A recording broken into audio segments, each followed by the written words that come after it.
Pemirsa, PSM Makassar memperingati hari jadi yang ke-104 tahun tepat di 2 November 2019. CEO PSM Makassar Munafri Arifudin mengungkapkan PSM adalah tim yang dibentuk dan dipersiapkan untuk juara. Fondasi baru akan dibangun untuk musim depan yang jauh lebih baik.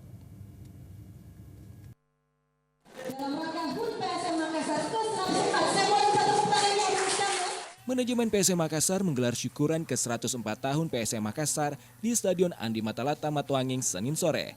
Acara ini dihadiri langsung oleh seluruh official tim, pemain, pelatih, dan perwakilan supporter.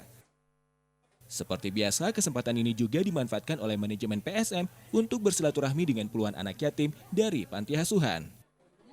CEO PSM Makassar Munafri Arifudin meminta support dari seluruh pendukung dan warga kota Makassar agar tim Juku Eja bisa tetap menjaga konsistensinya dan selalu menjadi tim yang disegani di setiap kompetisi, khususnya di Liga Indonesia. Api berjanji di usia PSM Makassar yang ke-104 tahun, manajemen akan membangun pondasi yang baru untuk mempersiapkan musim depan yang jauh lebih baik. Support, terutama doa dari seluruh warga kota Makassar agar PSM bisa tetap menjaga konsistensinya, tetap bisa menjadi tim yang disegani di dalam perhelatan Liga Indonesia tahun ini. Munafri menegaskan PSM merupakan tim yang dibentuk dan dipersiapkan untuk juara. Wahyu Saputra, Celebes TV.